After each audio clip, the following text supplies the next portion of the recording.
నమస్తే, welcome to ఎస్9 news. మన చరిత్ర కార్యక్రమానికి స్వాగతం.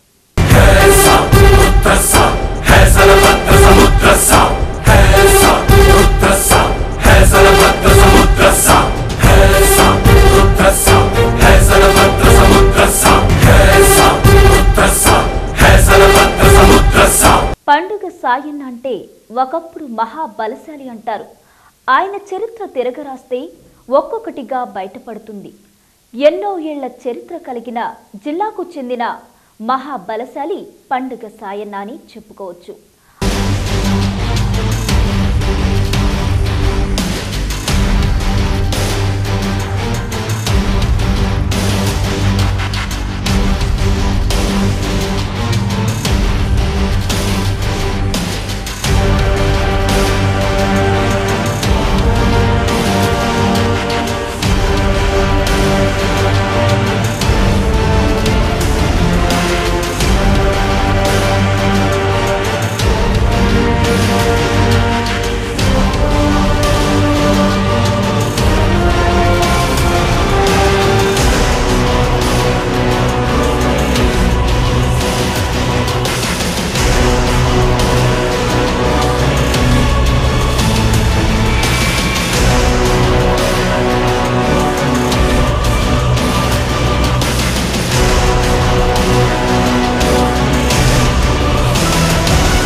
ఆయన గురించి అప్పట్లో క్యాసెట్లు, జానపదాలు, బుర్రకథలు, కిన్నెర పాటల రూపంలో అనేకం ఉన్నాయి.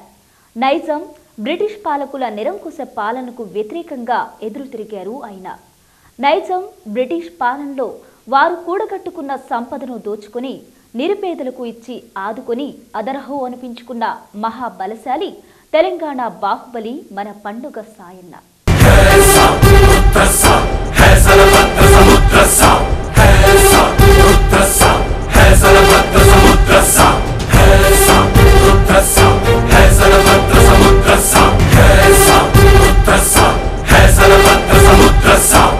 ఇప్పుడు నడుస్తున్న సినిమాల్లో మహాబలశాలి అంటే గుర్తుకు వచ్చేది బాహుబలి సినిమా. అందర్నీ మంత్రముగ్ధులను చేయడమే కాక ఆహో అదరహో అన్న విధంగానే అందర్నీ ఆకర్షించింది బాహుబలి సినిమా. అప్పుడున్న మన పండుగ సాయన్న నిజమైన శక్తిశాలి, కంటల వీరుడు, పెద్ద పెద్ద రాళ్లను ఎత్తగల సమర్థుడు పండుగ సాయన్న అని చెప్పుకోవచ్చు. ఆయన చరిత్ర గురించి తెలుసుకుందాం. మహబూబ్నగర్ జిల్లా నవాబ్పేట మండలం కొల్లూరు గ్రామ పంచాయతీలో ఉన్న కేశవరావుపల్లి, మెరుగోనిపల్లికి చెందిన వారట ఆయన. ఆయన పీర్ల పండుగ రోజునే జన్మించారట. ఆ పీర్ల పండుగ రోజే ఆయన పీర్ల పండుగ రోజున చేసే పండుగల్లో ఆయన విశిష్ట అతిథిగా ఉండి ఉత్సవాలను నిర్వహించేవారట. అప్పట్లో ఆయన గురించి ఎంత తెలుసుకున్నా తక్కువే. మహావీరుల చరిత్ర ఎవరికీ తెలియకపోయినా అది ఎక్కడో ఓ చోట ఆ నోట ఈ నోట వినిపిస్తూనే ఉంటుంది.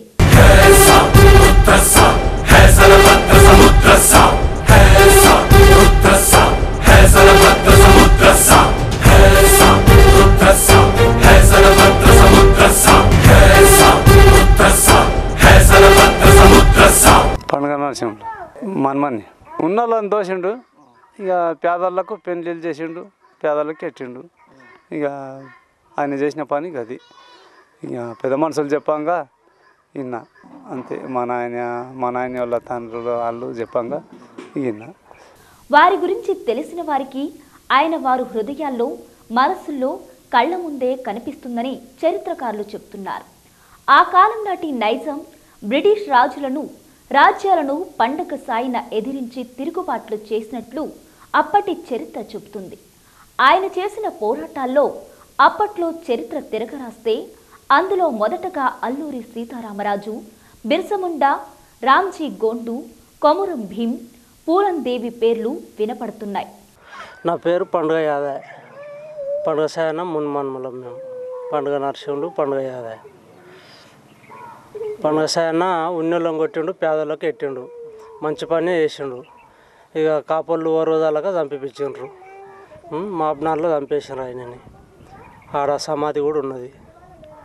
మేము సంవత్సరం పోయి ఆడ కొబ్బరికాయ ఇచ్చేస్తాం పత్యపురం మషవకు, పండుగ సాయనకు.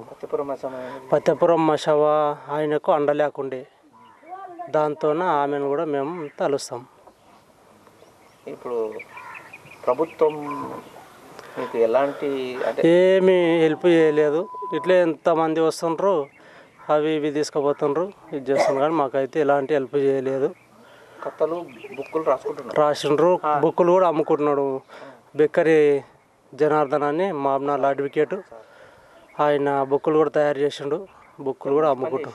మంచి పని చేసిండు. కాకపోతే ఆయన బుక్కులు అమ్ముకుంటున్నాడు, కానీ మాకు దానిపైన కూడా ఏమీ ఎలాంటి లాభం లేదు.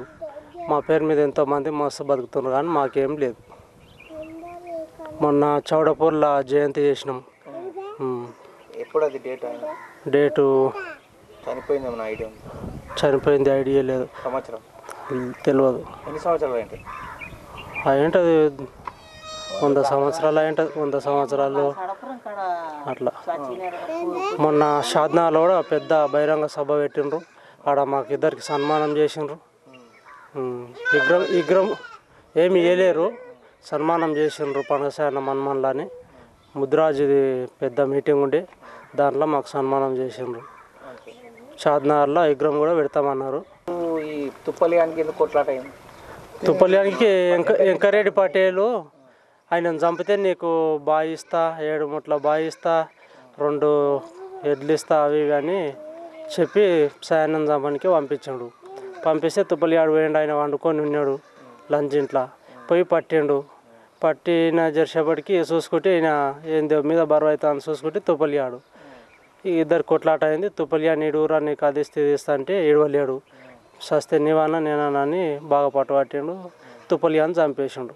చంపేసి పండుగ సాయన తుప్పలియాని చంపేసి ఈయన రెట్టకునేది కడియం తీసి తుప్పలియాని రెట్టకు పెట్టి వచ్చిండు. చంపిన అన్నట్లు ఇక ఏమన్నా ఇంత ఆదేరు అన్నట్లు వస్తుంటే ఎంకరెడ్డి పటేల్ తుపాకీతో కొట్టిండు. కొడితే కందికోనేమో దిగింది అన్నట్లు చూస్తే తుపాకీతో కొట్టినాడు. ఎంకరెడ్డి తానికి పోయిండు. పోయి ఆయనను కొట్టడానికి పోయి జారిపోయి బాయిలో పడ్డాడు. బాయిలో పడితే ఎంకరెడ్డి మళ్ళా వేరే ఆయన చేతి కింద ఉన్న వాళ్ళని పంపించాడు. పంపిస్తే వాళ్ళని కూడా కొట్టి వచ్చిండు సాయన. మొత్తానికి బలవంతుడే.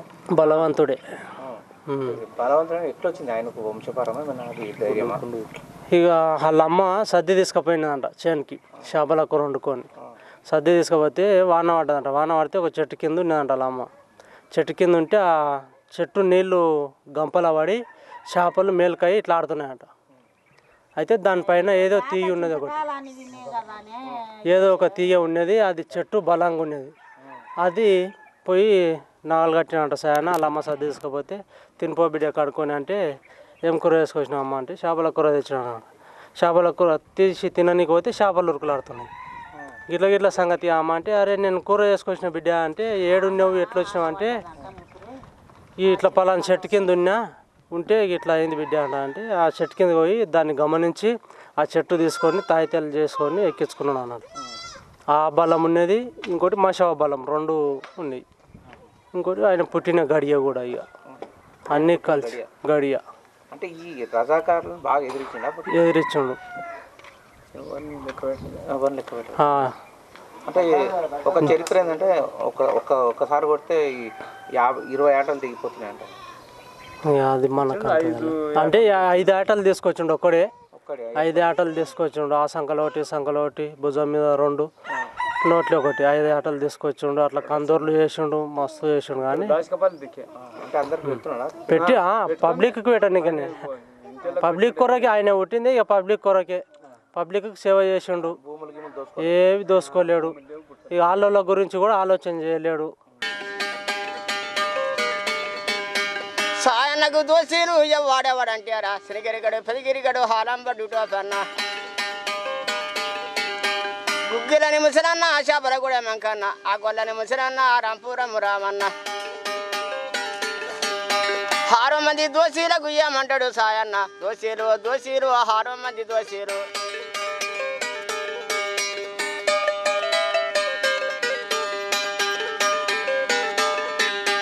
ఈ పొద్దుర్య పట్ల అభ్యాసరం మంది మొగురాలి ఆ కందూరలు శాతంపడి దోషీరు మొగురాలి ఆ కందూరలు శాతంపడి దోషీరు ఉసుమని కందూరలు శాతంపడి దోషీరు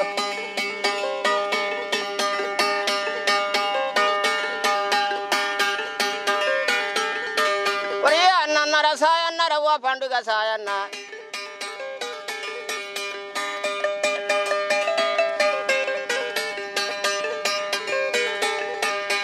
కందూరలు చేసావు కానీ ఓ పండుగ సాయన్న బియ్యం ఆడుండేరు ఆ ఆటలు అక్కడున్నాయి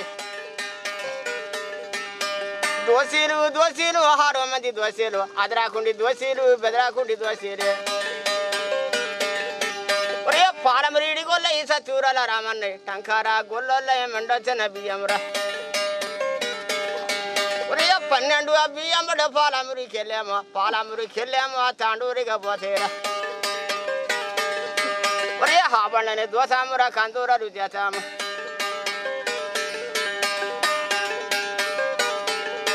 ఒరే 12 ఆ బియ్యం బలి ఆడాక పెట్టాలి చిందరపల్లి హావాలా పెద్దరపల్లి ఏవాలా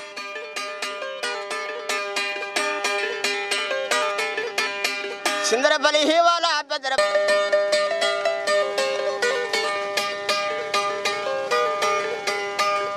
పుట్టింది మనగనపల్ల పండుగల సాయన్న పెరిగింది మనగనపల్ల పండుగల సాయన్న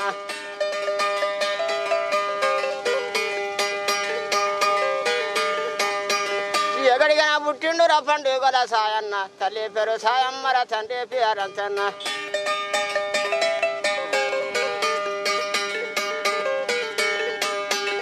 తల్లి పేరు సాయమ్మర తండ్రి పేరంతన్న కన్నా తల్లి సాయమ్మ ఏమంటే నీ గోడాడే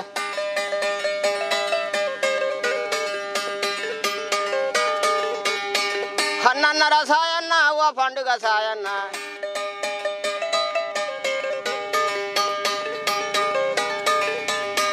కానోల దినం మందిర పోలీసుల వస్తుంది కానోల దినం మందిర పోలీసులకు వస్తుంది వద్దప్ప సాయన్న ఓ పండుగ సాయన్న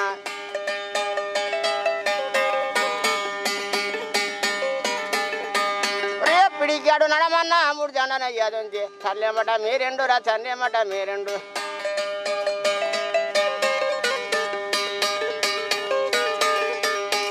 ఈ పొద్దుర్య పట్ల అభ్యాసరం మంది మొగురాలి ఆ కందూరలు చేపిస్తని మొక్కింటి మొగురాలి కందూర మొక్కింటి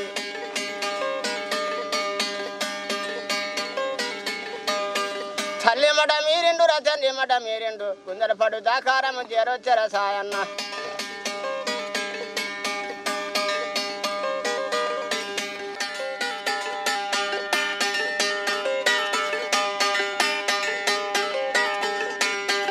పాడవల బండ కాడ కాపెట్టిరే బండాని ఒక వారి పిల్లారు రా 12 మంది పోయేళ్ళు ఆ తర్వాత మహావీరుడు మన తెలంగాణ బలశాలి అయిన పండుగ సాయన్న అని చెప్పుకోవచ్చు. ఆయన గంభీరంగా ఉండి ఆయన ఎత్తుతో దృఢమైన శరీర తత్వం కలిగిన కండల వీరుడు. మహబూబ్ నగర్ ప్రాంతంలో పేదల పక్షాన నిలబడి ఆ ప్రాంత భూస్వాములను ఎదిరించి గజగజలాడించిన మహావీరుడు పండుగ సాయన్న. నిరుపేదలకు అండగా ఉండడమే, ఆకలిని తీర్చడమే కాకుండా ఎంతో మందికి తాళి, మెట్టెలు, బంగారం ఇచ్చి పెళ్లిళ్లు చేశారు.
నగర్ జిల్లా కేంద్రంలోని టీడీగుట్ట ప్రాంతంలో పండుగ సాయన్న చౌరస్తాకు సంబంధించి అక్కడ శిలాఫలకం కూడా ఉంది. బలమైన ఆధారం కావాలంటే ఈ తరం వాళ్లకు తెలియదు, కానీ ఇది నిజం. మహబూబ్ నగర్ జిల్లా కేంద్రంలోని వీరన్నపేట హనుమాన్ దేవాలయ సమీపంలో ఆయన సమాధి ఇంకా ఇప్పటికీ ఉంది. పండుగ సాయన్న మాత్రం మరణించినది 1890 అని చెబుతున్నారు. పాలమూరు జిల్లాలో ఇప్పుడు మహబూబ్ నగర్ కానీ ఒకప్పుడు పాలమూరు జిల్లాగా ప్రసిద్ధి చెందిన ఈ జిల్లాలో ఎన్నో పోరాటాలు చేసిన సంఘటనలు ఉన్నాయి. అన్నిటికంటే ముందు పోరాటం అంటే, ప్రతిఘటన అంటే, ఒక సామాజిక న్యాయం కోసం అంటే, ఒక నిరంకుశత్వాన్ని ఎదిరించిన ఉద్యమం అంటే చేసిన ఏకైక వ్యక్తి పోరాట యోధుడు పండుగోళ్ళ సాయన్న. ఆయనకు ఈ S9 యాజమాన్యం తరపున తన నివాళులు అర్పిస్తూ ఆయన చరిత్రను ప్రేక్షకులకు మరొక్కసారి గుర్తు చేసుకోవాలి. అటువంటి ఆదర్శవంతులు, అన్యాయాన్ని ఎదిరించిన ధైర్యశాలి, ధీశాలి, గుండె ధైర్యం ఉన్న వ్యక్తులను పాలమూరులో ఉన్నారు కూడా అనే ఒక చరిత్రను బయటికి తీసుకురావడానికి ప్రయత్నం చేస్తున్న S9 యాజమాన్యానికి, సిబ్బందికి అందరు కూడా పేరు పేరున ధన్యవాదాలు. ఈ సందర్భంగా కొన్ని విషయాలు మనము బాహటంగా చర్చించుకోవాల్సిన అవసరం ఉన్నాయి. పండుగోళ్ళ సాయన్న ఒక వ్యవసాయ ఆధారిత కుటుంబానికి సంబంధించిన ముత్తరాసి కులానికి చెందిన వ్యక్తి. ఇప్పుడు ఆ కులాన్ని ముద్దరాజు అంటారు. అయితే పండుగోళ్ళ సాయనకు కులము, మతము, తత్వం లేదు. ఆయన ఒక ఆదర్శప్రాయుడు. కానీ ఒక సామాజిక నేపథ్యం లోపల కొంత అనువంశికంగా కొన్ని గుణాలు ఉంటాయి కాబట్టి తెలుగోళ్లకు సహజ ధైర్యము, తెగింపు, పట్టుదల, నిజాయితీ కొన్ని లక్షణాలు ఉంటాయి. పోరాడే తత్వం ఉంటుంది కాబట్టి కొంత సామాజిక నేపథ్యం, కుల నేపథ్యం మాట్లాడాల్సిన సందర్భం ఉంది. ఇవన్నీ పక్కకు పెడితే అసలు పండుగోళ్ళ సాయనకు ఈ తెలంగాణ లోపల అంటే అప్పటి నైజాం రాష్ట్రం లోపల ఎందుకు ఈ ప్రాధాన్యత వచ్చింది, ఆయన ఎందుకు ఆ ఉద్యమం చేయాల్సి వచ్చింది అనేది ఇప్పుడున్న యువత, ప్రజలు, ముఖ్యంగా బహుజనులు తెలుసుకోవాల్సిన అవసరం ఎంతైనా ఉంది. నిజాం కాలం లోపల నిజాం సైనికులు అంటే బ్రిటిష్ వాళ్ళు ఏ రకంగా అయితే డివైడ్ అండ్ పాలసీ చేసి ఈ దేశం లోపల స్వతంత్రం ఇస్తూ కొన్ని రాష్ట్రాలను స్వయం ప్రతిపత్తిగా ప్రకటించుకోమని చెప్పి మనకు పంచాయతీ పెట్టి వెళ్ళిపోయారు. ఆ సందర్భంగా ఇక్కడ భారతదేశ సార్వభౌమత్వానికి వ్యతిరేకంగా నిజాం స్వయం ప్రతిపత్తిగా నిరంకుశ పాలన సాగించడం అంటే ప్రజలను పాలించవచ్చు. అఫ్కోర్స్ ఇప్పుడున్న ప్రభుత్వానికి ఆయన ఆదర్శ ప్రాయుడేమో, కానీ అవన్నీ కూడా బూటకం. కేవలము విందులు, వినోదాలు, లోభాలు, ప్రలోభాలు చేసుకుంటూ మదం మాత్సర్యంతోన శృంగారాలు జరుపుతున్న రాజవంశం నిజాంది. అయితే ఇక్కడ నిజామే మళ్ళీ ఒక మతాన్ని కించపరచడం లేదు. కాకపోతే బ్రిటిష్ వాళ్ళు చేసిన దౌర్జన్యాలకు ప్రతీక వారసుడు నైజాం. వాళ్ళకు వారసులు అప్పుడున్న పటేల్ పట్వార్లు. అంటే మనం ఇప్పుడు పటేల్ పట్వార్లు అంటారు, అప్పుడు జమీందారులు, తాబేదారులు, వతందారులు అని వీళ్ళకి పేర్లు. కాబట్టి అప్పుడు ప్రజాస్వామ్యం లేదు, కేవలం నిరంకుశ పాలన. రాజు చెప్పిందే వేదం, ఎవరికి వాక్స్వాతంత్రం లేదు, భావ ప్రకటన స్వేచ్ఛ లేదు. ఇటువంటివన్నీ కూడా ఉన్నప్పుడు ఒకవైపు భారతదేశంలో స్వతంత్రం ఉంది, మరొక వైపు నైజాం సైన్యంతో పాటు కొంతమంది గుండాలను, ఇప్పటి పరిభాషలో చెప్పాలంటే గుండాలు, ఫ్రాక్షనిస్టులు, ముష్కరులు, వాళ్ళు రజాకర్లు. ఇది ప్రైవేట్ సైన్యం. ఆయనకు ప్రైవేట్ సైన్యం వీళ్ళు ఏం చేశారంటే నైజాం యొక్క పాలనను ఎవరు వ్యతిరేకించకూడదు, పోరాటం చేయకూడదు, భారతదేశంలో విలీనం చేయకూడదు, ఇతరత్ర కారణాలు ఎన్నో, అంతకుముందు కారణాలు కొని, తర్వాత కారణాలు కొని. అయితే ఓ భయభ్రాంతులకు గురి చేయాలని ఒక విపరీత చేష్టలతోన, దుశ్చర్యలతోన మొత్తము యావత్ నైజాం స్టేట్ను గడగడలాడించారు. అయితే వాళ్ళు చేసిన రజాకర్లు అంటే చాలు, ఆ ఊరిలో రజాకర్లు ప్రవేశించిందంటే ఊరంతా వణికిపోవాలి, అందరూ తలలు వంచాలి, మోకాళ్ళపై కూర్చోవాలి, మహిళలను వాళ్ళ కంట్లో మహిళలు పడితే చాలు వాళ్ళు మానభంగాలు చేయాలి, ఒప్పుకోకుండా చంపేయాలి. ఎన్నో రకాలుగా అంటే అవి చెప్పనీకి అంటే ఇప్పుడు పత్రికాముఖంగా మనం లేక మాధ్యమముఖంగా చెప్పుకొని ఎన్నో వికృత చేష్టలు మహిళల మీద చేసిండ్రు. అందులో నగ్నంగా బొడ్డెమ్మలు వేయించడం, ఒప్పుకోకుంటే అంగాలను కట్ చేయడం, ఇవన్నీ చేసినప్పుడు ఇక ఆస్తి నష్టం, తర్వాత ప్రాణ నష్టం, ముఖ్యంగా మానభంగాలు, ఇవన్నిటి కూడా నైజాం చూసి చూడనట్లు ఉండి తన యొక్క దాష్టికత్వాన్ని అట్లా కొనసాగించాలి, ప్రజలు భయభ్రాంతులు ఉండాలి, ఎవరు నాకు ఎదురు తిరగకూడదని ఒక ధీమాతో పోయిన సందర్భంలో అదే అదునుగా ఇక్కడున్న అప్పటి సంపన్న వర్గాలు, పటేల్ పట్వార్లు శ్రమదోపిడీ చేస్తున్నారు. అప్పుడు జరిగింది కేవలం శ్రమదోపిడీ. రెండవది దాన్ని ఏమంటారు, బాండెడ్ లేబర్ అంటారు, వెట్టి చాకిరి. అంటే ప్రజాస్వామ్యం లేదు కాబట్టి ఎవరికి ఆస్తులు లేవు, ఉన్న ఆస్తులంతా మొత్తం రాజువే. శ్రమ చేయాలి, దోపిడీ అంటే తినడానికి కూడా గింజలు లేవు. ఒకవైపు ఆకలి, మరోవైపు ప్రాణభయం, మరోవైపు మర్యాద, ఆడపిల్లలకేమో మానభంగాలు, వాళ్లకు మాన ప్రాణ రక్షణ లేకుండా పోయిన సందర్భంలో ఆజానుభావుడైన సాయన్న తెలుగు ముత్తరాసి కులస్తుడు, అతని యొక్క స్వగ్రామము పుట్టిన నేల కేశవరావుపల్లి అని ఇప్పుడు మన నవాపేట్ మండలం కొల్లూరు లోపల అడ్జసెంట్గా ఉంటుంది. ఆ గ్రామానికి చెందిన అతను సహజంగా ఫార్మర్, రైతు, బాగా ఆజానుభావుడు, ధైర్యశాలి. నచ్చలే అతనికి. నచ్చనందుకు ప్రతిఘటన ప్రారంభించాడు. ప్రతిఘటన అంటే ఈట్క జవాబ్ పత్తర్ సే దియా, చెప్పి కొట్టిండు. చూసిండు ఎంతమంది వచ్చినా చెప్పి నిన్ను అటాక్ చేస్తా అంటే చేయాల్సిందే, చంపుతా అంటే చంపాల్సిందే. ఒక్క పండుగల సాయన్న ఎవ్వరూ అనుచరులు లేకుండా ఇంత అన్యాయం జరుగుతుంది కాబట్టి కదిలిపోయిన పండుగ సాయన్న ఒక్కడే ఒక వన్ మ్యాన్ ఆర్మీగా ఈ రజాకారులను తిప్పికొట్టడం ప్రారంభించినప్పుడు అది ఇంత అంత ఆ నోట ఈ నోట. ఇప్పుడున్న ప్రసార మాధ్యమాలు అప్పుడు లేవు, ఫోన్లు లేవు, ఏం లేవు. అప్పుడు ప్రచారం ఎట్లా జరిగేదంటే భయమైన భక్తి అయినా ఎట్లా ప్రచారం జరిగేదంటే పాటల రూపకంగా, ఒగ్గు కథలు, బుర్రకథల రూపకంగా వచ్చేది. రాను పండుగ సాయన్న రజాకర్లను ధీటుగా ఎదుర్కొని వాళ్ళను ఒక్కడే సాయుధ పోరాటం ప్రారంభించాడు. సాయుధ పోరాటం ప్రారంభించింది ఏ స్థాయిలో వచ్చిందంటే మొత్తం నైజాంకే ఈ ప్రాంతం అంటే ఒక ప్రాంతం కాదు, ఇప్పుడున్న గద్వాల్ జిల్లా కానీ, రంగారెడ్డి జిల్లా కానీ, మహబూబ్నగర్ జిల్లా కానీ అడవి తల్లి ఆయనను ఒడిలో చేర్చుకున్నది. ఆయనకు తెలియని మార్గం లేదు. ఇప్పటికీ ధనవాడ గ్రామంలో మనం పోతుంటే నాయన పెట్టుకుంటుంటే పెద్ద గుండు ఉంది. ఆ గుండు మీద ఒక ఆమ్దంతోన మైదాపిండి కలిపి, గోధుమ పిండి కలిపి ఒక దీపం పెట్టి, అఖండ దీపం పెట్టి, ఆ వెలుతురుకు ఫతేపురం మైసమ్మ అడవులకు వెళ్ళి అట్నుంచి వెళ్ళి గద్వాలకు అయిన చరిత్ర ఉంది. మళ్ళీ ఆ వెలుతురు ఆరిపోయే లోపల షార్ట్ కట్ మళ్ళీ రావాలి. అంటే ఆయన పట్టుకోవడం, ఆయన వ్యూహము, ఆయన ప్లాను, ఆయన యుద్ధతంత్రము, ఎట్లా చేస్తాడు, ఎక్కడ పోతాడు, ఎప్పుడు కొడతాడు, చెప్పి కొట్టేవాడు.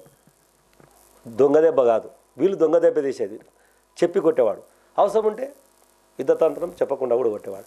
ఇవన్నీ జరిగినప్పుడు ఆయనకు పండుగల సాయన్న అనే పేరు ఎందుకు వచ్చిందంటే పేదోళ్లకు నోర్లు కొట్టి పెద్దోళ్ళంతా సంపాదించుకున్న సందర్భంలో ఆ పెద్దోళ్ళను కొట్టి పండుగ సాయన్న ధాన్యం తీసుకుపోయి, యాటలను తీసుకుపోయి ఎక్కడెక్కడైతే ఆకలితో జనాలు ఉన్నారో, ఎక్కడెక్కడ అభద్రతా భావంతో ఉన్నారో ఆ ప్రాంతాలకంతా రజాకారులు వెళ్ళిండ్రంటే పండుగ సాయన్న పోవాల్సిందే. ధీటుగా వాళ్ళను ఎదుర్కొని వాళ్ళను తుదముట్టించి మళ్ళీ వాళ్ళ ధైర్యం చెప్పాలి. చెప్పినోడు మళ్ళీ ఆకలి అలమటి ఉన్నోళ్ళు ఒక్క పండుగ సాయన్న నెత్తి మీద రుమాలు కడితే, అంటే ఆయన ఆజానుభావతత్వం ఎంత అంటే ఆయన బాడీ లాంగ్వేజ్ ఏంటంటే పండుగ సాయన్న రుమాలు ఇదిలిస్తేనే ఆ పూట అక్కడ ఉన్న వాళ్ళకు భోజనం సరిపడే ధాన్యం పడేది, రుమాలు ఇదిలిస్తే పండుగ వాతావరణం. అయితే ఆయన ఎప్పుడు వచ్చినా పండుగ సాయన్న వస్తే మా ఊర్లో పండుగ, ఒకటి ధైర్యము, ఒకటి సంతోషము, రెండవది తినడానికి కూడా ధాన్యం తీసుకురావడం, గింజలు తీసుకురావడం, యాటలను తీసుకురావడం. యాటలు కూడా దొంగతనం చేసేది కాదు. నేను ఈ ఊరికి పోతున్నంటే యాదవులు కానీ వాళ్ళు కానీ ఒకటేమో సరిపోతాయి, సాయన్న తీసుకుపో. అయితే ఎవరికి వ్యతిరేకం పండుగ సాయన, ఎందుకు ఆయనను చరిత్రకు అందకుండా చేసిండ్రు అంటే ఇది సంపన్న వర్గాల కుట్ర, స్వార్థపరుల కుట్ర. వాళ్ళు ఏం చేసిండ్రు, ఇది ఇంకో పక్క ప్రాంతానికి పాకితే కష్టం అని చెప్పని ఆయన ఆయన యొక్క చరిత్రను బయటకు రాకుండా ఆయనను తుదమిట్టించడానికి ప్రయత్నం చేశాడు. ఆయన ఒక్కడు ఎన్నో ఒక తిప్పలేని ఒక అనుచరుణ్ణి చంపడానికి ఎంగేజ్ చేస్తారు, ఫ్యాక్షనిస్ట్ను అప్పట్లో ఉన్నవాడిని. అయితే వాడు పండగ సాయన్న యొక్క కొంచెం సహచర్యం ఉన్న వాళ్ళతోన, అంటే ఆయన కొంచెం కదలికలు తెలిసిన వాళ్ళతో తెలుసుకొని చంపడానికి వెళ్తాడు. చంపడానికి వెళ్తే ఛాలెంజ్ చేసి మన మర్మాంగాలు కోసి మన నోట్లో పెట్టి పంపిస్తాడు. ఇది పండగ సాయన్న ధైర్యం. తర్వాత ఒక సందర్భంలో పండగ సాయన్నను కొంత ఇన్ఫర్మేషన్ గ్యాదర్ చేసి ఒక డెన్లో పడేసినట్లు చేసి ఈ వెంకటరెడ్డి ఐ థింక్ అతని వ్యక్తి పోలీస్ పట్టేలు గన్ తీసుకొని పోతాడు కాల్చడానికి. అరే ఇప్పుడు నువ్వు నన్ను కాల్చకుంటే తెల్లారితే నేను చంపేస్తా అనిపిస్తాడు. అంటే ఆయన ఎంత ధైర్యశాలి, ఎంత ప్లానింగ్ అంటే ఇదంతా ఏంది, అసలు పండగ సాయన చంపాల్సిన అవసరం ఏముంది, పట్టుకోవచ్చు కదా అంటే అప్పుడున్న నిరంకుశ పాలన. అయితే లాభపడ్డ వాళ్ళు ఎవరు? బహుజనులు, బీదవాళ్ళు లాభపడుతుంటే ఎప్పుడైనా సరే సంపన్న వర్గాల కోపం ఉంటుంది. దాచుకో అని వాళ్ళది. కొట్టు పెట్టు అనేది నినాదం ఈయనది. పెద్దోళ్ళను కొట్టు, పేదలకు పెట్టు, వాళ్ళేమో దాచుకో. అయితే ఇటువంటి ఎన్నో చరిత్ర సృష్టించిన పండగ సాయన్నను ఎన్నో రకాలుగా వాళ్ళు ఆలోచన చేసిండు. ఆయన అప్పుడు వనపర్తి సంస్థానం కూడా ఉంది. గద్వాల్ సోమనాద్రి వాళ్ళ సంస్థానంకు సంబంధించిన వారసత్వాలు కూడా ఉన్నాయి. అయితే వీళ్ళందరూ కూడా పండగ సాయన్నను బలపరిచిండ్రు. ఎందుకంటే వీళ్ళకు భారతదేశం అంటే అభిమానం ఉంది. సరే రాజరికం ఉంది తప్ప పండగ సాయన్న యొక్క ఆలోచన విధానం వీళ్ళు దొంగ అని ముద్రేసిండ్రు. ముఖ్యమైన పెద్ద దౌర్భాగ్య స్థితి ఏంటంటే దొంగ కొట్టిండు. వాళ్ళు దోచుకున్నారు. పండగ సాయన్న వాళ్ళను ఎదిరించి దోచుకొని ఎవరి సొమ్ము వాళ్ళకి ఇచ్చిండు. కానీ పండగ సాయన్నకు బందిపోటు అని పేరేసి, బందిపోటు వేయకుంటే ఒక వ్యక్తిని చంపాలంటే ఒక చెడ్డ పేరు వేయాలి, లేక పిచ్చోడు అని వేయాలి. ఒక కుక్కని చంపాలంటే పిచ్చి కుక్క అంటారు. ఒక వ్యక్తిని చంపాలంటే ఫస్ట్ ఆయన డిఫేమ్ చేయాలి. ఆయన సిద్ధాంతాలకు ప్రజలేమో నీరాజనాలు పడుతున్నారు. మొత్తం పాటలు పాడుతున్నారు, పురకథలు చెప్పుకుంటున్నారు, యక్షగానాలు పాడుతున్నారు. ఎన్నో చేయకపోతుంది. అసలు అప్పటి ప్రచారం అంటే ఇప్పుడు మీరు అది హృదయాల నుంచి వచ్చిన ప్రచారం. అది ఏదో తాత్కాలిక కల్పితమైన ప్రచారం కాదు. హృదయాల నుంచి ఒక ఆపద్బాంధునిగా, అంటే నిజాం రజాకార్ల రాబందు హస్తాల నుంచి కాపాడిన ఆపద్బాంధువు పండగ సాయన్న. ఆయన మన బహుజన బంధువు. అటువంటి పండగ సాయన్నను ఈ తెలంగాణ ప్రభుత్వం కూడా ఎక్కడ కూడా ఒక బుక్కు కొట్టియలే. చూడండి, తెలంగాణ ఉద్యమంలో అక్కడక్కడ ఆయన పేరు వాడుకున్నారు, కానీ చరిత్రను మాత్రం మళ్ళీ ఆయనకు బుక్కు కొట్టలేదు. అయితే ఇది ఎందుకు? ఒక అన్యాయాన్ని ఎదిరించిన వ్యక్తి ఒక్కడు, ప్రపంచ చరిత్రలో ఒక్కడు, ఎక్కడో ఉండొచ్చు మనకు తెలియదు, కానీ ఒక్కడే ఇంతమందిని ఒక రాచరికాన్ని ఎదిరించి సైన్యంతోన రజాకారులను ఎదిరించిందంటే ఎంత ధైర్యం ఉండాలి, ఎంత వ్యూహం ఉండాలి, ఎంత ప్రేమ ఉండాలి, సమస్యల పట్ల ఎంత అవగాహన ఉండాలి, ఎంత కదిలిపోయి ఉండాలి ఆయన.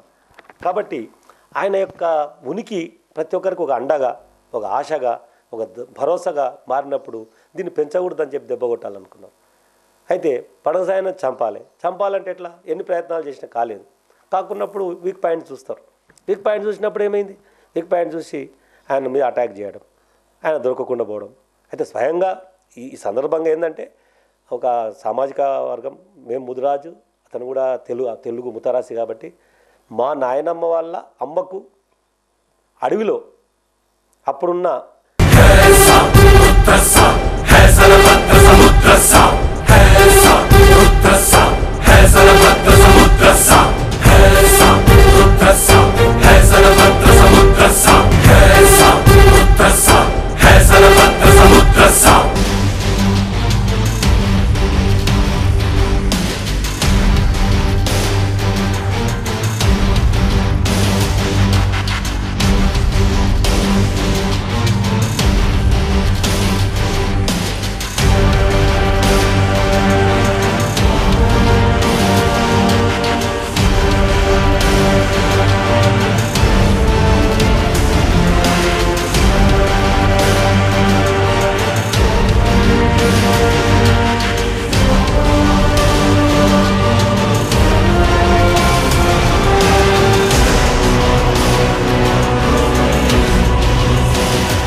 పండుగ సాయన్న చరిత్ర గురించి తెలుసుకోవడానికి పండుగ సాయన్న జన్మించిన ఊరును సందర్శించింది.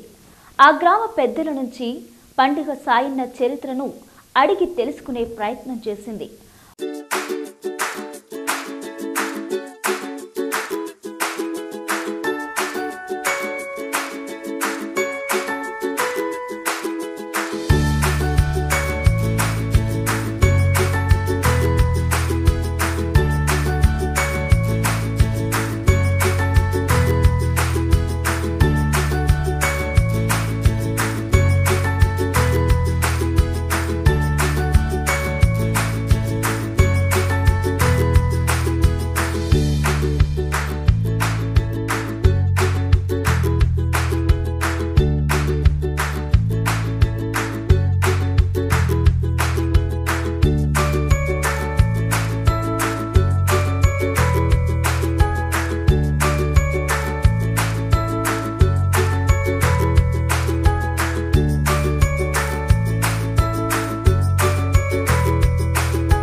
ఉన్నోళ్లను దోచు లేనోళ్లకు పెట్టు అనే నినాదంతో నైజాం రజాకారులను గడగడలాంచిన పండుగ సాయన్న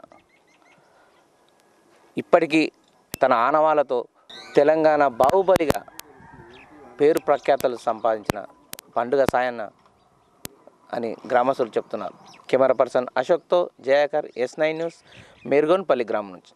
పండుగ సాయన్న కుమారుడు చెన్నయ్య, పండుగ సాయన్న మనవడు లక్ష్మయ్యలు జన్మించారు. వీరిరువురి మరణించినట్లు గ్రామస్తులు వివరించారు. ప్రస్తుతం ముని మనవడు నరసింహలో ఉన్నారు. గ్రామంలో పండుగ సాయన్నకు సంబంధించి పెద్ద గుండురాయి, అది దాదాపు 150 నుంచి 180 కిలోల బరువు ఉంది. అప్పట్లో పండుగ సాయన్న పెద్ద గుండురాయిని రబ్బరు బంతిలా ఆడుకున్నట్లు అక్కడి గ్రామస్తులు చెబుతున్నారు. ఈ గుండుతో ఇట్లా బాల్లాగా ఆడుకుంటున్నాడు ఆయన. మీ ఎవరు చెప్తారు? తాత, మా తాతలు చెప్తారు. అంటే ఈ గుండుని ఎవరు లేపరు? ఇప్పటి లేపుతారు, మా పిల్లలు చాలా మంది చెప్తారు.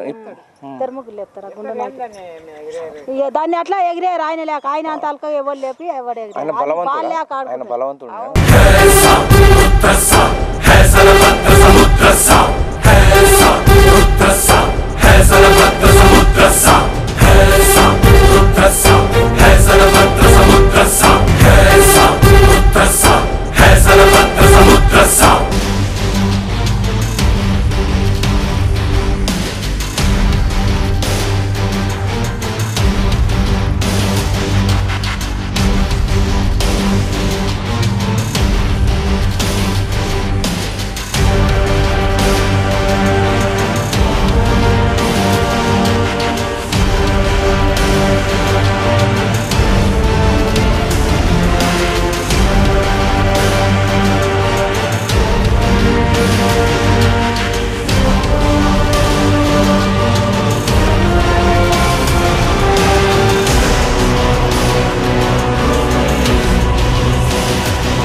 ఈరోజు వారి యొక్క చరిత్రను మనం రేపటి తరాలకు పరిచయం చేయాల్సిన అవసరం ఉంది.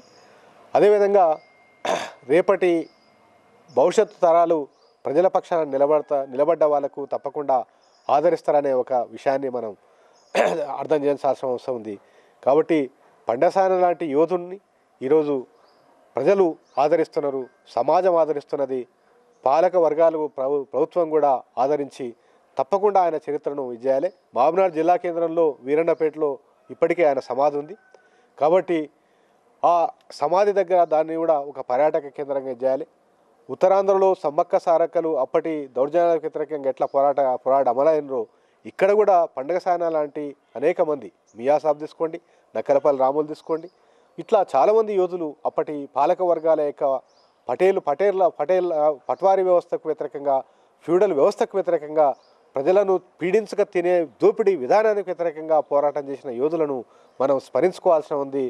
వాళ్ళను మనం భవిష్యత్తు తరాలకు పరిచయం చేయాల్సిన అవసరం ఉంది. వారి యొక్క చరిత్రను గొప్పగా మనం ఆకాశానికి ఎదిగేట్లుగా మనం ఇచ్చేసి ఆదర్శనీయుల యొక్క చరిత్రను మనం భద్రపరచాల్సిన అవసరం ఉందని చెప్పి ఈ సందర్భంగా తెలియజేస్తూ, తప్పకుండా మన తెలంగాణ ప్రభుత్వం అట్లాంటి చర్యలు తీసుకుంటుందని చెప్పి నమ్ముతూ, మరొకసారి ఎస్9 వారికి కూడా పండగ సాయన చరిత్రను వెలుగులో తీసుకొచ్చే ప్రయత్నం చేస్తున్నందుకు హృదయపూర్వకంగా వాళ్ళను కూడా అభినందనలు తెలియజేస్తూ, పండగ సాయన్న తప్పకుండా ప్రజల ఉదయాల్లో చరిత్రలో బతికే ఉంటాడు. అతన్ని ఎవరు సంహరించలేరు. అతను భౌతికంగా పోయిండు, కానీ అతను చేసిన కార్యక్రమాలు, అతను చేసిన త్యాగాలు, అతను చేసిన మంచి పనులు ఖచ్చితంగా సమాజంలో ప్రజల గుండెల్లో పదిలంగా ఉంటాయని చెప్పి ఈ సందర్భంగా తెలియజేస్తాం.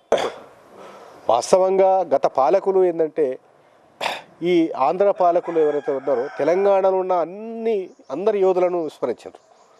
కేవలం ఆంధ్రలో చేసిన పోరాటాలు మాత్రమే పోరాటాలు, తెలంగాణలో చేసిన రైతాంగ సాయుధ పోరాటాలు కావు, తెలంగాణలో పోరాడిన సమ్మక్క సారక్కలు కానివ్వండి, తర్వాత పగడిగిద్దరాజు తీసుకోండి, అంతకంటే ముందు సర్దార్ సర్వాయి పాపన్న కానివ్వండి, ఇట్లా అనేక మంది యోధులను గత ప్రభుత్వాలు నిర్లక్ష్యం చేసినాయి. వివక్షతో కూడుకున్న ఇది. కాబట్టి ఇప్పటి ప్రభుత్వం తప్పకుండా వెలుగులో తీసుకురావడానికి ప్రోత్సహిస్తున్నది. ఇప్పటి ప్రభుత్వాలు ఈ మన గడ్డ మీద మన మట్టిలో పుట్టిన ఈ యోధులను తప్పకుండా వెలుగులోకి తీసుకొస్తుంది. ఆ ప్రయత్నంలో భాగమే ఈరోజు ఇవన్నీ కార్యక్రమాలు నడుస్తున్నాయని నేను భావిస్తున్నాను. ముఖ్యంగా వాళ్ళ కుటుంబ సభ్యులు కూడా ఎవరు పట్టించుకునే నాదులు లేరు. వాళ్ళ ఆర్థిక పరిస్థితి కూడా బాగాలేదు. అందరు వస్తున్నారు పోతున్నారు, కానీ మాకంటూ ఒక పట్టించుకోవట్లేదు. వాస్తవం వాళ్ళ కుటుంబం చాలా పేదరికంలో ఉంది.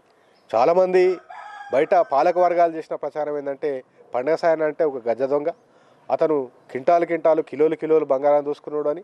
నిజానికి చెప్పాలంటే ఆయన చనిపోయిన తర్వాత వాళ్ళ కుటుంబ సభ్యులు అయితే ఉన్నారో అందరూ చెల్లా చెదరైపోయినారు, ఊరికొక్కరైపోయినారు. ఈ రోజు వరకు కూడా 4వ తరం 5వ తరం వాళ్ళు ఉన్నారు. తిండికి గతి లేక, ఉండనీకే ఇల్లు లేక నానా రకాల ఇబ్బంది పడుతున్నారు. ఆ పేదరికాన్ని చూసి నిజంగా నాకు బాధ కలిగి నేనే వ్యక్తిగతంగా కొంత సాయం చేయడం జరిగింది. అదేవిధంగా మన ఆర్థిక మంత్రి ఈటల రాజేందర్ గారిని దగ్గర కూడా వీళ్ళని తీసుకుపోయినాం. పండగ సాయన వారసులను పరిచయం చేసినాం. వీళ్ళ పరిస్థితి చాలా దారుణంగా ఉందని చెప్పి ఇక్కడ శాసనసభ్యుడు ఎమ్మెల్యే శ్రీనివాస్ గౌడ్ గారు చెప్పినాం. తర్వాత ప్రభుత్వం దృష్టికి కూడా తప్పకుండా తీసుకుపోయి ముఖ్యమంత్రి గారి ద్వారా ఆ కుటుంబానికి కావాల్సినంత న్యాయం జరిగేట్లుగా చర్యలు తీసుకోవాలని చెప్పి ఈ సందర్భంగా నేను కోరుతున్నాను. ఈయన ఒక మహానాయకుడు, ఉద్యమకారు. ఈయన స్ఫూర్తితో పట్టణంలో ఏదైనా శిలా విగ్రహాన్ని పెట్టే ఆలోచన అట్లాంటిది కూడా ప్రజా సంఘాలు, మిగతా సంఘాలు కూడా ఆలోచన చేస్తున్నది. వాస్తవంగా అతని చరిత్ర ఇప్పుడిప్పుడే బయటికి వెలుగులోకి వస్తుంది. గతంలో ప్రజలు కాపాడుకున్నారు, ఈరోజు సమాజంలోకి వచ్చింది, మేధావుల వరకు పోయింది. మొత్తం రాష్ట్ర వ్యాప్తంగా, దేశవ్యాప్తంగా కూడా అతని విషయంలో ఒక చర్చ జరుగుతుంది. అందులో భాగంగానే రేపటి మహబూబ్నగర్ జిల్లా కేంద్రంలో కానివ్వండి, తర్వాత మిగతా ప్రాంతాలను కానివ్వండి, అతని విగ్రహాన్ని ప్రతిష్ఠించాలి అని చెప్పి ప్రజా సంఘాల యొక్క డిమాండ్ ఉంది. నిజమైన వీరుల చరిత్ర కనుమరుగు కాదు. ఎప్పటికైనా ఆ నోట ఈ నోట ఆ తరం వాళ్లను కానీ చరిత్రకారులను పండుగ సాయన్న చరిత్ర గురించి అడిగితే అవును ఆయన చరిత్ర ఉన్నదనే సమాధానం వస్తుంది. పండుగ చరిత్రపై జిల్లాకు చెందిన పలువురు హైదరాబాద్లోని సినీ నటుల వద్ద చర్చించినట్లు తెలుస్తోంది. పండుగ సాయన్న చరిత్ర విని వారు ఆశ్చర్యానికి గురయ్యారని, ఇంత మహాబలశాలి అయిన పండుగ సాయన్న చరిత్ర గురించి ఇంకా పూర్తిగా తెలుసుకొని ఓ సినిమా తీస్తే బాగుంటుందని వారు స్వయంగా చెప్పినట్లు తెలిసింది. ప్రజలలోకి తీసుకురావడం, వాళ్ళు సాధించిన ఖ్యాతిని ప్రజలకు వివరించడం కోసం S9 ముందరకు వచ్చింది. నిజంగా S9కు ముఖ్యంగా ముందుగా ధన్యవాదాలు తెలియజేయాలి. పండుగల సాయన్న అంటేనే మహాబలట్కుడు. నైజాం పాలన అంటేనే గడగడలాడించే పాలన. అటువంటి పాలనలోనే అతను ఏదైతే దొంగతనాలు చేయడము ఇవి చేయడం చేసి తన స్వార్థం కోసం కాకుండా చేసి నిజంగా ఎవరైతే నైజాం పాలనలో అన్నము రామచంద్ర అని పేదరికంలో మగ్గుతున్న వాళ్ళకు తాను దోచిన సంపద మొత్తం వాళ్ళకు వెచ్చించి వాళ్ళని కాపాడి వాళ్ళకు ధైర్యాన్ని ఇచ్చిన ఒక మహాశాలి ఈ పండుగల సాయన్న. ఈ పండుగల సాయన్న గురించి చెప్పుకోవడం అంటే నిజంగా ఎవరైతే వివాహం కాని వాళ్ళు ఉంటారో, పేదరికంలో మగ్గి ఉంటారో వాళ్లకు ఎన్నో లక్షల వివాహాలు జరిపిన ఘనత కూడా పండుగల సాయన్నకు ఉంది. అలాంటి పండుగల సాయన్న చరిత్రను తెలంగాణ ప్రభుత్వం బయటికి తీయాలి, పాఠ్య పుస్తకాలలో చేర్చాలి. మరియు పబ్లిసిటీ కూడా అంటే ప్రచారం చాలా ఎక్కువ చేయాల్సి ఉంది. ఎందుకంటే తెలంగాణ రాష్ట్రం వచ్చింది మనకు. తెలంగాణ రాష్ట్రంలో నైజాం పాలనలో తెలంగాణ ప్రభుత్వం ఏదైతే ఆంధ్రలో విలీనమైందో తెలంగాణ రాష్ట్రంలో ఉన్నటువంటి మహానుభావులు ఎంతమంది ఉన్నారో వాళ్ళ లిస్ట్ మొత్తం తీసి వాళ్ళు చేసిన గొప్ప కార్యక్రమాలు, వాళ్ళు చేసిన ప్రజల కోసం చేసిన మంచి పనులను ప్రచార సాధనాలుగా తెలంగాణ ప్రభుత్వం ప్రచారం చేసి గ్రామాన వాళ్ళ పేర్లు ప్రతిష్ఠించాలి. జిల్లా కేంద్రంలో, మండల కేంద్రంలో అతను ఉన్న గ్రామాన్ని ఒక ఆదర్శ గ్రామంగా, పండుగల సాయన్న గ్రామంగా పేరు మార్చి విగ్రహాన్ని కూడా ఏర్పాటు చేయాలి. అది చాలా అవసరము. భావి తరాలకు చరిత్ర కనుమరుగైపోతున్నది. ఇప్పుడున్న సినిమా యాక్టర్ల పేర్లు, వీళ్ళ పేర్లు చరిత్రలో ఉండడం చాలా దురదృష్టకరము. నిజంగా ఒక మహాబలాట్కుడు. ఇతన్ని చంపాలంటే కొన్ని వందల మంది కూడా సరిపోరు అనే చరిత్ర ఉన్నది నాకు. కాబట్టి ఇలాంటి మహాబలాట్కుడిని కొంత వందల మంది నైజాం పాలన అంటే గెరిల్లా వ్యతిరేకంగా అతనికి తెలియకుండా కూడా దొంగచాటున చంపారు. అది చాలా దురదృష్టకరము. నిజంగా ఇలాంటి మహాబలాట్కుని చరిత్ర బయటికి తీయాల్సిన ఆవశ్యకత ఎంతైనా ఉన్నది. తెలంగాణ ప్రభుత్వం పైన ముఖ్యంగా ఉన్నది. కేసీఆర్ ముఖ్యమంత్రి గారి పట్ల నమ్మకం ఉన్నది. ఎందుకంటే తెలంగాణ రాష్ట్రంలో పాఠ్య పుస్తకాలలో ఈ పండుగల సాయన్న గురించి ఒక పాఠ్యాన్ని చేర్చాలి. విద్యార్థులకు భావి తరాలకు కూడా తరిగిపోని చరిత్రగా పండుగల సాయన్న పేరు చిరకాలం ప్రజలలో ఉండే విధంగా చూడాలని తెలంగాణ ప్రభుత్వాన్ని S9 ఛానల్ ముఖ్యంగా ఈ సబ్జెక్టు మీద ఇంత శ్రద్ధ చూపించి ప్రజలలోకి పండుగల సాయన్నని తీసుకురావడం పట్ల మేము సంతోషం వ్యక్తం చేస్తూ పండుగల సాయన్నని ఆయన విగ్రహాన్ని జిల్లా కేంద్రంలో ఏర్పాటు చేయాలని మేము కోరుకుంటున్నాం.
ఇది ఇవాల్టి మన చరిత్ర కార్యక్రమం. చూస్తూనే ఉండండి S9 న్యూస్.